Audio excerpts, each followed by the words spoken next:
شرمندہ نہیں ہے، انسانوں کو کپڑوں پہ نہیں تولا جاتا۔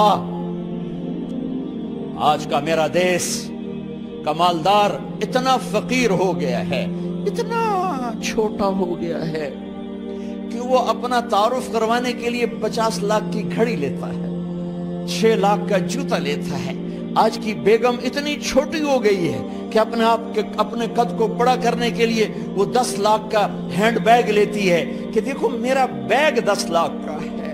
ارے میری بہن، تو 10 ٹکے کی بھی نہیں رہی اگر تو نے بیگ سے اپنے آپ کو بڑا بنایا۔ او میرے دوست، تو 2 ٹکے کا نہیں ہے اگر تو 10 لاکھ کے جوتے اور 50 لاکھ کی گھڑی سے اگر تو بڑا بننا چاہتا ہے۔ ارے اس دھوکے سے نکلو۔ برینڈڈ برینڈڈ برینڈڈ، کہاں جا رہے ہو؟ جب تم اپنی ذات میں بے قیمت ہو تو رب ذوالجلال کی قسم، تمہاری گھڑیاں، تمہارے بیگ، تمہاری گاڑیاں، تمہارے بنگلے تمہاری عزت کو بڑھا نہیں سکتے۔ ابا جان، آج ہم خوشی سے بلند ہیں کہ ہمارے باپ نے بددیانتی نہیں کی۔ گھر میں تشریف لائے، کہنے لگے فاطمہ کچھ پیسے ہیں، میرا انگور کھانے کو جی چاہ رہا۔ بس فاطمہ رونے لگی۔ فرمایا امیر المومنین، خزانہ تو بھرا پڑا ہے، 1 درہم کا بھی تیرا حق نہیں ہے کہ تو 1 درہم لے کے انگور خرید لے۔ تو تھوڑا پٹھے، فاطمہ میں جہنم نہیں برداشت کر سکتا۔ وہ میرے بھائیوں جو دن رات سود میں پھنس چکے ہو، جو دن رات جوے شراب میں پھنس چکے ہو، کیسے اللہ کے سامنے سرخرو ہو کر کھڑے ہو گئے؟ ایک رات گھر میں تشریف لائے، بچیاں، بیٹیاں، منہ پہ ہاتھ، کپڑا رکھا، دوپٹہ رکھا منہ پہ، اور بات کریں۔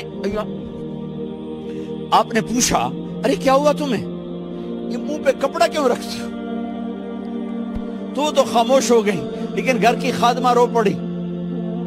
کہا امیر المومنین، آج آپ کی بیٹیوں نے کچا پیاز توڑ کے اس سے روٹی کھائی، سالن کھائی، اور میرے آج کا تاجر کہتا ہے جھوٹ نہ بولوں تو کاروبار کیسے؟ میرا افسر کہتا ہے رشوت نہ لوں تو گزارا کیسے کروں؟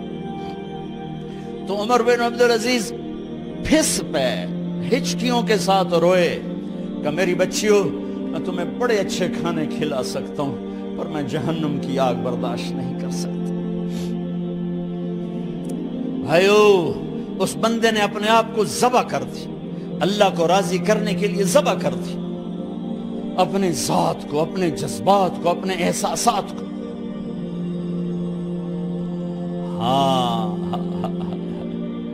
اب اللہ نے صلہ کیا دیا؟ جب انتقال ہونے لگا تو بلایا رجا کو، جو میں بات پہلے چھوڑ کے ادھر ان کی تھوڑی سیرت بتائی کہ رجا اب میں مرنے لگا ہوں۔ عبد الملک کالا ہو گیا تھا، ولید کالا ہو گیا تھا، سلیمان کالا ہو گیا تھا۔ یہ کیوں کالے ہوئے تھے؟ یہ بے نمازی نہیں تھے، بدکاری نہیں کرتے تھے، کسی کی طرف ان کی میلی آنکھ نہیں اٹھی کبھی۔ یہ ظالم تھے، ظالم، انسانوں کا خون پیا، مال میں خیانت کی، اس پر اللہ نے چہرے پھیر دیے۔ آج عمر بن عبدالعزیز جا رہا ہے، کہا دیکھو میں جا رہا ہوں، مجھے دیکھو میرے ساتھ کیا ہوتا ہے۔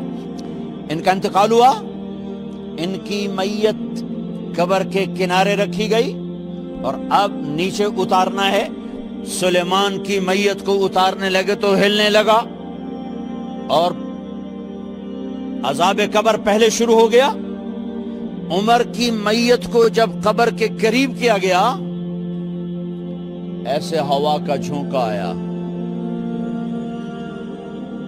ایک پرچہ ایسے لہراتا ہوا یوں آیا، یوں آیا، یوں آیا، اور عمر کے سینے پر گر گیا۔ لوگ کٹھے ہو گئے، پرچے کو کھول کے دیکھا گیا تو اس پہ لکھا تھا بسم اللہ الرحمن الرحیم، براءۃ من اللہ لعمر بن عبد العزیز من النار۔